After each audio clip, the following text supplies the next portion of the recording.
प्रेम से बोलिए चौथ माता की जय। आज श्रवण करें चौथ माता की व्रत कथा। एक सेठ सेठानी थे।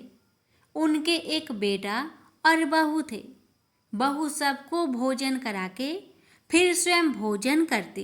एक पड़ोसन ऐसी भी थी जो रोज पूछती कि बहू आज क्या बनाया और क्या खाया। बहू कहती ठंडो बासी।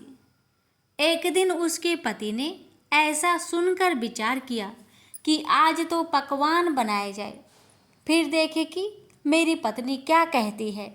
उसने तरह तरह के पकवान बनवाए और घर के सभी लोगों ने एक साथ बैठकर भोजन किया। आज भी पड़ोसन ने पूछा तो बहू ने कहा ठंडो बासी। सेठ के लड़के ने सोचा हो ना हो कोई बात अवश्य है जिससे कि मेरी पत्नी ऐसा कहती है।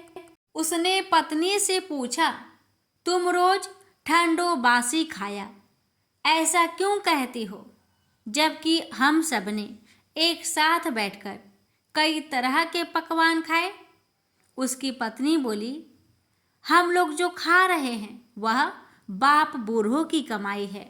जिस दिन आप कमा कर लाओगे उस दिन मैं समझूंगी कि ताजा भोजन कर रही हूँ। अब एक दिन लड़के ने माँ से कहा माँ मैं एक बड़े शहर में कमाई करने जा रहा हूँ। माँ बोली बेटा अपने पास इतना धन है कि खाया नहीं खुटेगा। माँ के मना करने पर भी बेटे ने स्वयं कमाने का दृढ़ निश्चय कर लिया और जाते समय पत्नी से कहा मैं जब तक कमाकर बहुत सा धन लेकर ना आऊं तुम चूल्हे की आग मत बुझने देना। एक दिन चूल्हे की आग बुझ गई तो वह मन ही मन घबराने लगी, कहीं मेरे पति पर संकट तो नहीं आन पड़ा। जल्दी से पड़ोस में से आग लाकर चूल्हे में रख दूं। ऐसा विचार करके पड़ोस में गई। वहां पड़ोसन चौथ माता का व्रत पूजन कर रही थी। पड़ोसन ने कहा थोड़ी देर में आकर ले जाना।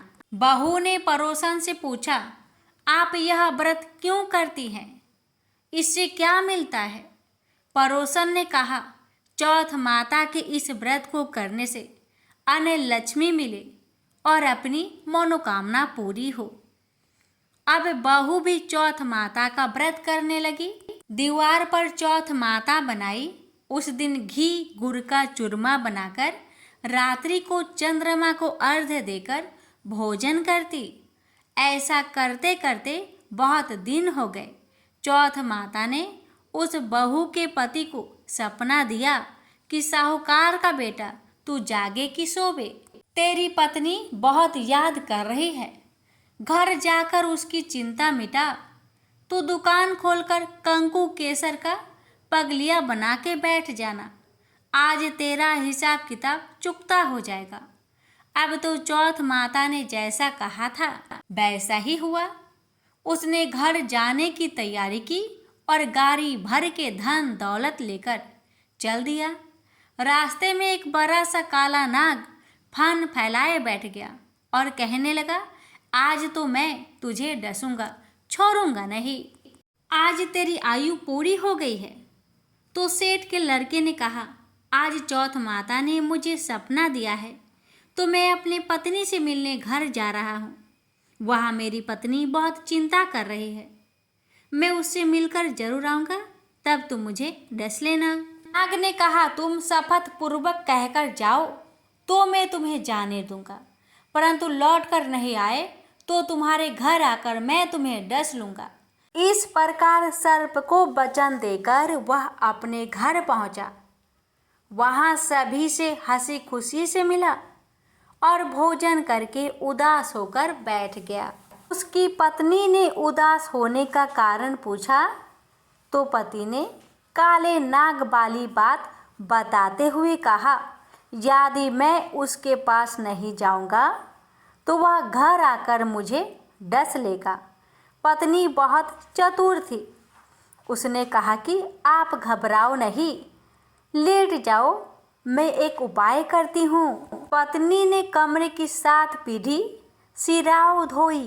पहले पीढ़ी पर रेत, दूसरी पीढ़ी पर इत्र, तीसरी पीढ़ी पर गुलाब, चौथी पीढ़ी पर कंकु केसर, 5वीं पीढ़ी पर लड्डू पेड़ा, छठी पर गादी गलीचा और 7वीं पीढ़ी पर दूध का कटोरा भरकर रख दिया।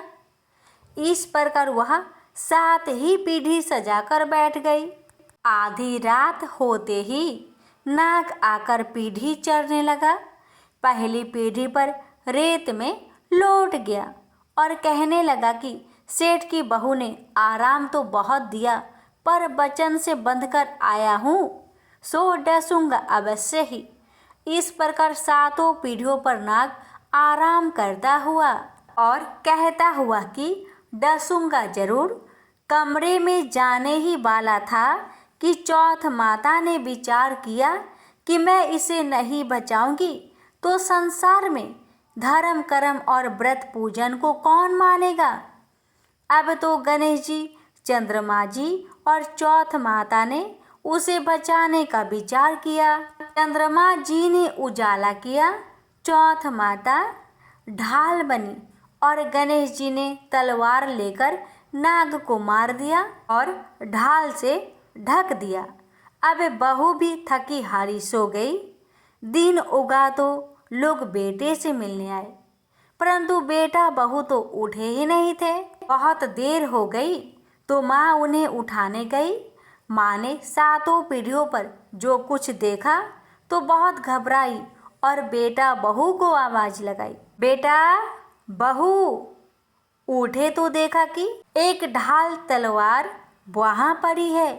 अब ढाल उठाई तो वहीं काला नाग मरा हुआ पड़ा है। बेटा बहू ने सोचा कि आज तो धर्म कर्म ही आड़े आए हैं, जो भगवान गणेश जी और चौथ माता ने अपनी रक्षा की है। हे चौथ माता, आपने जैसी सेठ के बेटे बहू की रक्षा की, वैसी ही रक्षा सबकी करना। प्रेम से बोलिए चौथ माता की जय हो, गणेश भगवान जी की जय हो।